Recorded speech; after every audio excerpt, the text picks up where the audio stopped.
ይህ የምጽአቱ አዋጅ ነጋሪ አገልግሎት ወቅታዊና ዕለታዊ ወጎችን በማቅረብ ትንታኔ የምንሰጥበት የተለያዩ እንግዶችንም በመጋበዝ የምናቀርብበት መድረክ ነው።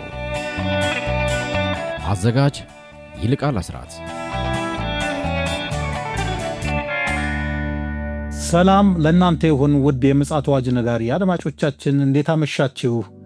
በድጋሚ እንግዲህ ተገናኝተናል። ቀን ላይ አንድ መረጃ ቀበለናችሁ ነበር። ፓስተር አለማየሁ እንዲሁ በአብያተ ክርስቲያናት ኢዮቤልዩ ፕሮግራም 50ኛ ዓመትን በተመለከተ ሪፖርት አቅርቦልን ነበር። ዛሬም እንዲሁ የቀጠለም ፕሮግራም ነበረ። እሱንም በመጠኑ ሪፖርት ያቀርብልናል ብዬ ተስፋ አረጋለሁ። እንዲሁም ደግሞ በዓለማችን ዙሪያ የተለያዩ ክስተቶች ተከስተዋል። እነዛንም ክስተቶች ያው መረጃ በማሰባሰብ አጠናክሮ ያቀርብልናል። እንደተለመደው ይህንን ፕሮግራም ደግሞ ለሌሎች ወገኖች ተደራሽ እንዲሆን ሼር በማድረግ እንድትተባበሩ በጌታ ፍቅር እንጠይቃለን። እንዲሁ ላይክ ደግሞ በየጊዜው የምናቀርባቸው የምንሰቅላቸውን ፕሮግራሞች ወደ እናንተ እንዲደርሱ ሰብስክራይብ በማድረግ ፕሮግራማችንን ጀምሩ እናሳስባለን። እንግዲህ መስመር ላይ ፓስተር አለማየሁ ነሞ አለ። በቀጥታ ወደዛ አመራችኋለሁ። መልካም ጊዜ እንዲሆንላችሁ ምኞቴ ነው። መስመር ላይ ፓስተር አለማየሁ አለ። እንዴት አመሸ ፓስተር? እንደምን አመሸ ወንድም ይልቃል? እግዚአብሔር ይመስገን። ቀን ላይ እንግዲህ ያው በተጣበበ ሰዓት ያው ያቀረብክልን መረጃም ሪፖርትም አለ። እንግዲህ ከዛም የቀጠለ ስለ ዛሬውም በመጠኑ ሼር እንድታረገን እንግዲህ መድረኩን ላንተ ለቃለሁ። በተጨማሪም ያው መረጃዎችንም በዛው እንድታካፍልንም ጭምር ጠይቃለሁ። እስኪ ከዛ እንጀምር። ከመጀመሪያ ከሪፖርት እንጀምርና ወደዛ እንቀጥላለን። እንግዲህ ለኔ ይሄ ጉባኤ እግዚአብሔር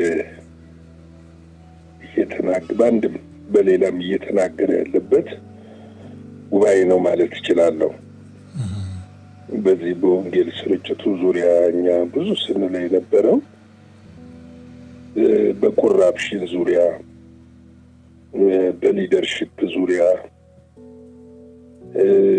በካውንስሊንግ ዙሪያ ሜንቶር በማድረግ ወይም ደግሞ ተተኪን ትውልድን ማፍራት በሚለው ዙሪያ ብዙውን እኛ እየተናገርነው የነበረ ነው።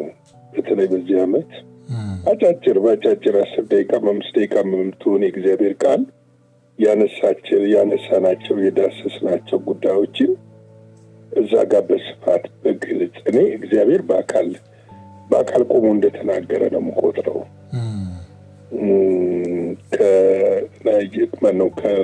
ከኡጋንዳ የመጡ አንድ ፕሮፌሰር ነበሩ።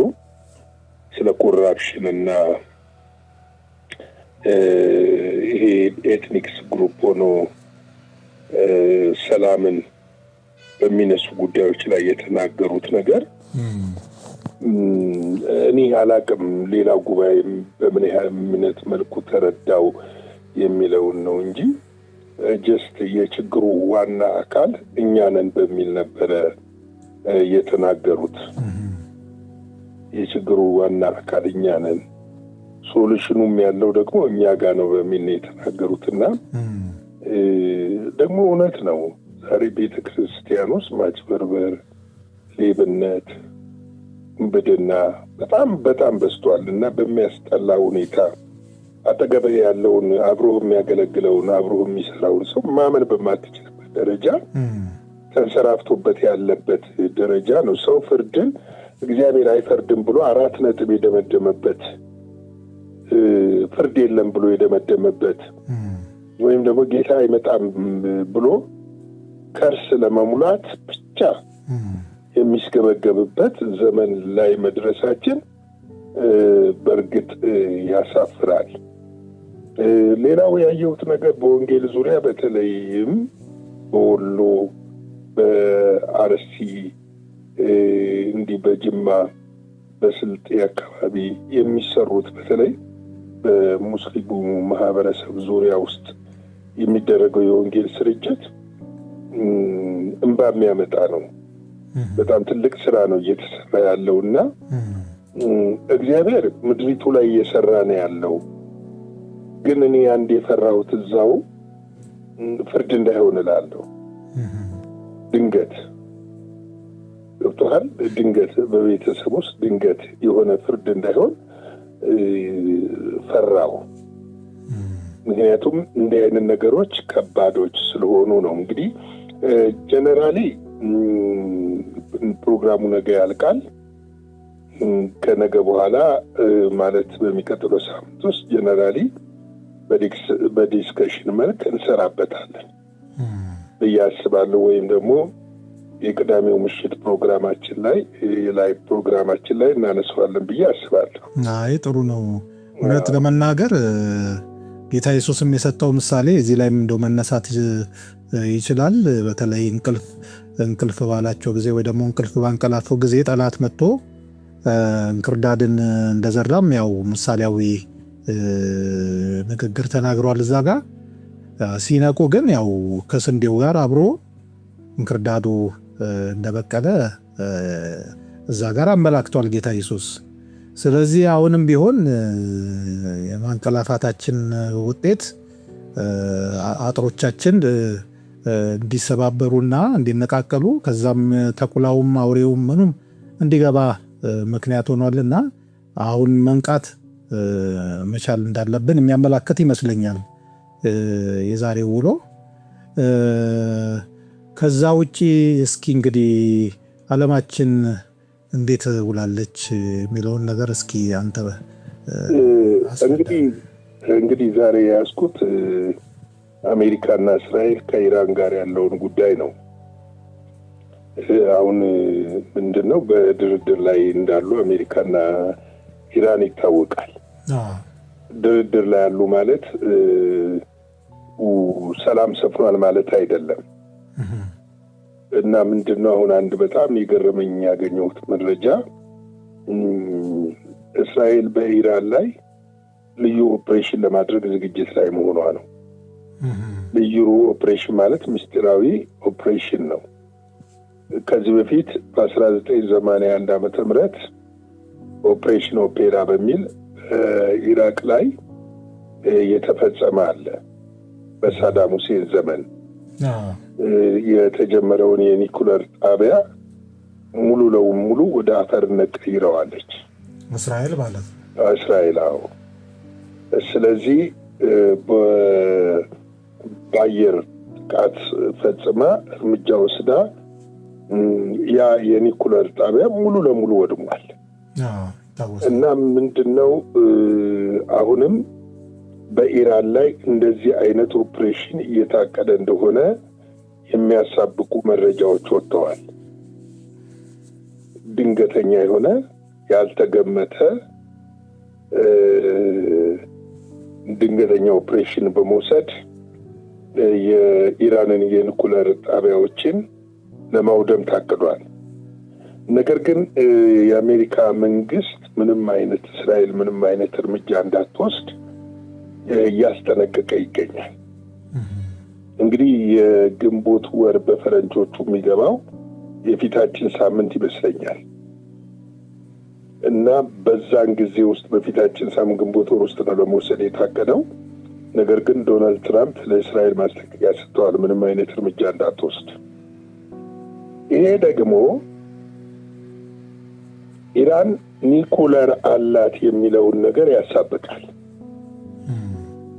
ማለት ለምንድን ነው እርምጃ እንዳትወስድ የተፈለገበት ምክንያት ምንድን ነው ብለህ ስትመለከት እና የአሜሪካ ማስጠንቀቂያ እየሰጠች ያለችበት ለእስራኤል ምንም አይነት እርምጃ እንዳትወስድ የተፈለገበት ምክንያት ምንድን ነው ስትል የኒኩለር ባለቤት ሆናለች ማለት ነው። ምክንያቱም በሚስጥር ይሄ ነገር ብዙ ጊዜ ሲወራ ነበረ። ይቅርታ፣ አሜሪካም ይሄ ስጋት እንደነበራት እናውቃለን። ስጋታቸው እንደውም ዶናልድ ትራምፕ ጥርጣሬ እንዳላቸው ተናግረዋል። ልታጥቃ ሊሆን ይችላል የሚለውን ስለዚህ ከታጠቀች ደግሞ መምታቱ ጥቅም የለውም።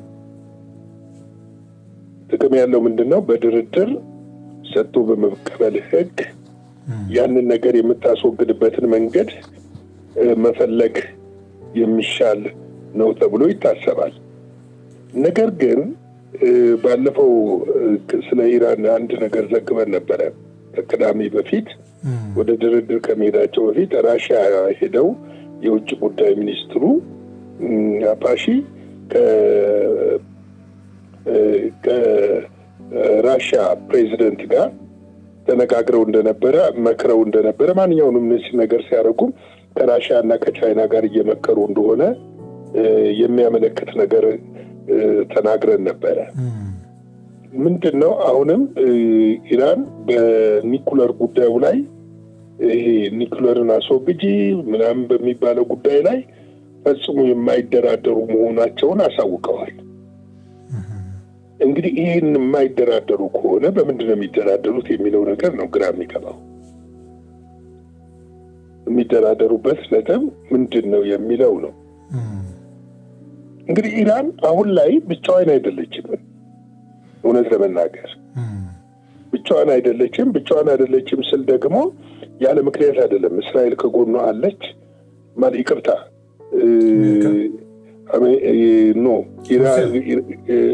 ሩሲያ ከጎኗ አለች፣ ቻይና ከጎኗ አለች።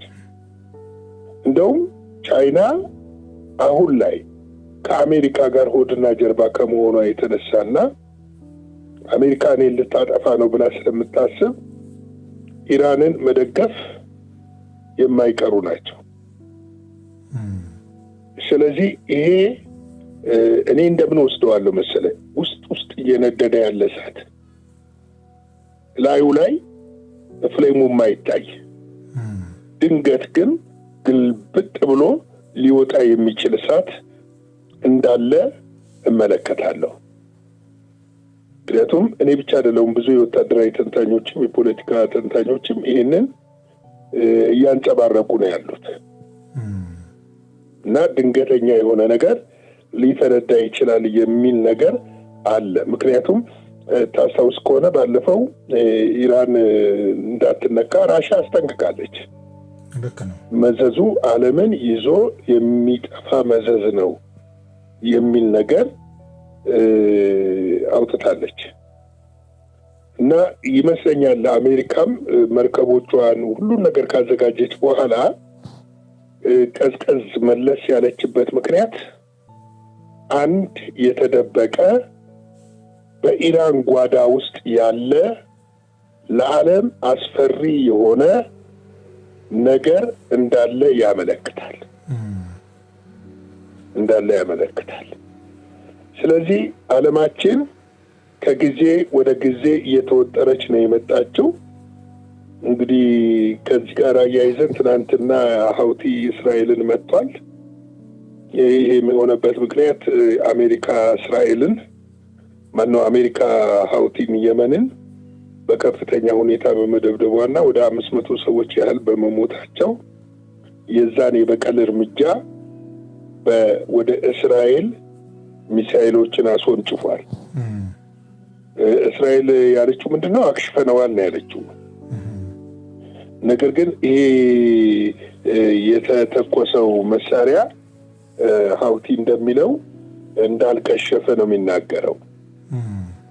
ይሄ ብቻ ሳይሆን ሌላው በጣም የሚገርም ነገር የአሜሪካን የጦር መርከቦችም ተመተዋል ነው የሚባለው።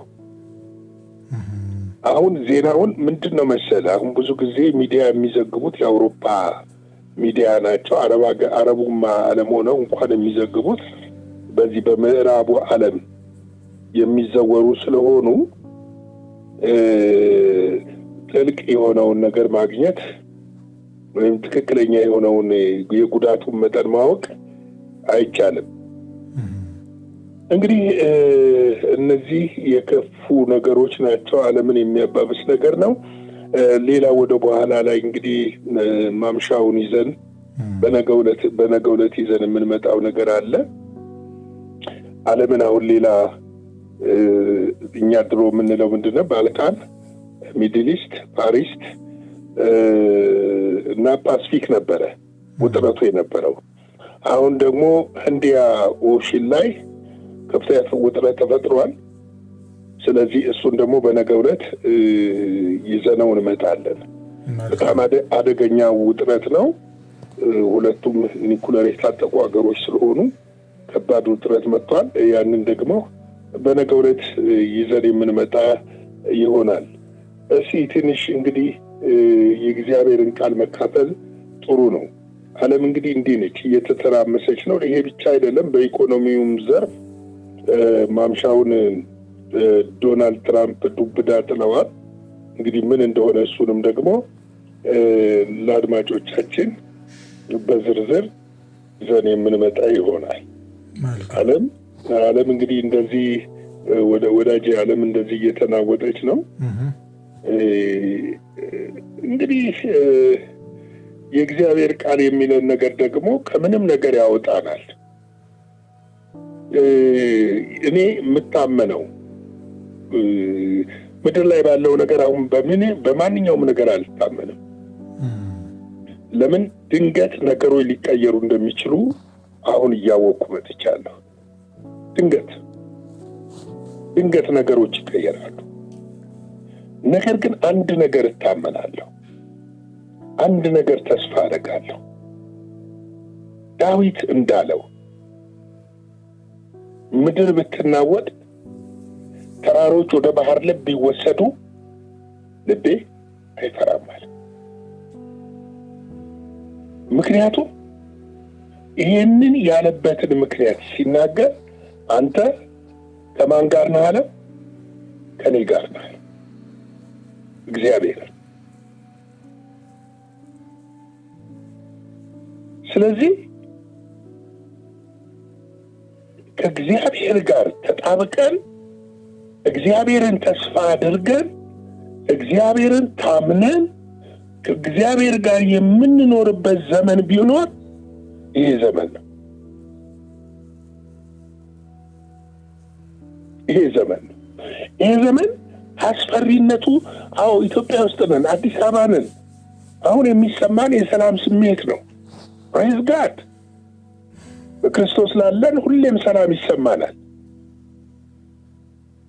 ልክ ሐዋርያው ጳውሎስና ሲላስ የሐዋርያት ሥራ ምዕራፍ 16 ላይ እንደሚናገረው በእስር ቤት በነበሩበት ሰዓት በዛ እስር ቤት ውስጥ በነበሩበት ሰዓት እንደዛ በግንድ ተጠርቀው ታስረው እግዚአብሔርን በመንፈቀ ሌሊት ከጸለዩ በኋላ ያመልኩት እንደነበረው እንደዛን ጊዜ በእኛ ውስጥ የመንፈስ ቅዱስ ደስታ ሊመጣ ያስፈልጋል። የሰበሰብነው ነገር አያድነንም። የሰበሰብነው ነገር አያረካንም። በሰበሰብነው ነገር እረፍት ሊኖረን አይችልም። ስለዚህ ነው መጽሐፍ ቅዱስ ይህንን እውነት የሚናገረው። ከዚህ ጋር እስቲ አንድ እንግዲህ ሐዋርያት ሥራ ምዕራፍ 16 ቁጥር 16 ብቻ እንመልከት። ብዙ ልሄድ አልፈልግም። ምን ይላል? ወደ ጸሎት ስፍራ ስንሄድ የሟርተኛ መንፈስ የነበረባት ለጌቶቿ እየጠነቆለች ብዙ ትርፍ ታመጣ የነበረች አንዲት ገረድ አገኘችን ይላል። እርሷም ጳውሎስንና እኛን እየተከተለች የመዳንን መንገድ የሚነግሯችሁ እነዚህ ሰዎች የልዑል አምላክ ባሪያዎች ናቸው ብላ ትጮህ ነበረ ይላል። እቺ ሴት ተመልከታት፣ መልካም ነገር ነው እየተናገረች ያለችው። መልካም የሚመስል ንግግር፣ ጣፋጭ የሆነ ንግግር፣ ደግሞ እውነትም የሆነ ንግግር ነው። ነገር ግን የሐዋርያቱ ልብ በተለይም የጳውሎስ ልብ ደስተኛ አልነበረም። ውስጡ ይረበሽ ነበረ። ደስታ ከውጭ አይደለም። ዛሬ እቺ ሴት እኔን ብትለኝ ምናልባት ጣራ ልቀድ ይችል ይሆናል። በህዝብ ፊት ብትለኝ፣ ሰንበዲን ብትል፣ አየህ በመንፈሳቸው ነው እነሱ ግን የመረመሩት። በመንፈሳቸው ነው እነሱ ግን የተመለከቱት። በመንፈሳቸው ነው ወደ ውስጥ ያዩት።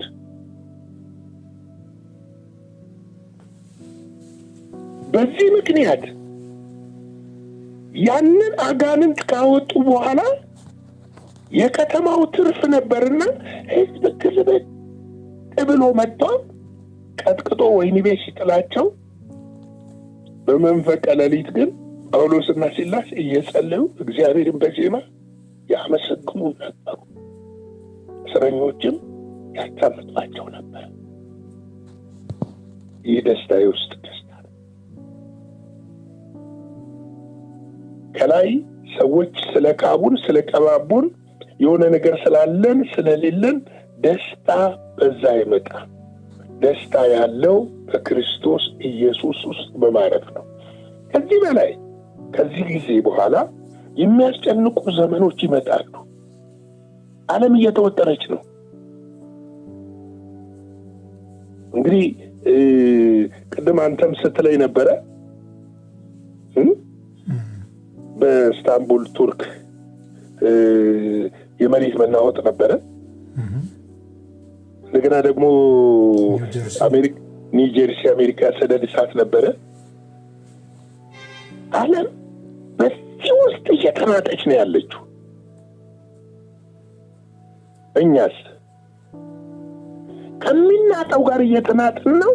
ኢየሱስን ይዘን ምጽአቱን እያሰብን ጌታ በደጅ እንደሆነ አውቀን ተመልክተን የመጽሐፉ የተጻፈው ጌታችን በአንደበቱ የተናገረው ሕያው ቃል እንደተፈጸመ ገብቶን እየተዘጋጀን ያለነው ወይ? ይህን ጥያቄ ለእናንተ ተዋለሁ። ጌታ ኢየሱስ ይባርካችሁ። አባቴ ብሩካን እንወዳችኋለን። ተባረኩልን። አብራችሁን ስለምታገለግሉ ላይክ፣ ሼር፣ ሰብስክራይብ እያደረጋችሁ አገልግሎታችንን በዚህ እየደገፋችሁ ስለሆነ ለሰብም ደግሞ የምትችሉ እግዚአብሔር እንዳበዛላችሁ እንደሰጣችሁ ጸጋ መጠን የሚሰጥ በልግስና ደስ እያለው ይስጥ ተብሎ ተጽፏልና ይህንን ደግሞ እንድታደግፉን በጌታ ፍቅር እንጠይቃችኋለን። እግዚአብሔር አምላክ ይባርካችሁ። በምሽት ፕሮግራም ደግሞ እንገናኛለን። በአገር ስላላችሁ መልካም ቀን፣ በውጭ ላላችሁ መልካም ሌሊት። ሻሎም። እግዚአብሔር አብስቶ ይባርክ። ስለመጣው ብርቱ የሆነ የእግዚአብሔር ቃል እግዚአብሔር የተመሰገነ ይሁን። አንተንም እግዚአብሔር አብስቶ ይባርክ። እውነት ነው እንግዲህ ፓስተር ቀደም ሲል የተቋቋማቸው ዓለማችን ክስተቶች ምንን ያመለክታሉ ከተባለ ቀስቱ ወደ ጌታ ኢየሱስ ክርስቶስ ዳግም መምጣት የሚያመለክት ስለሆነ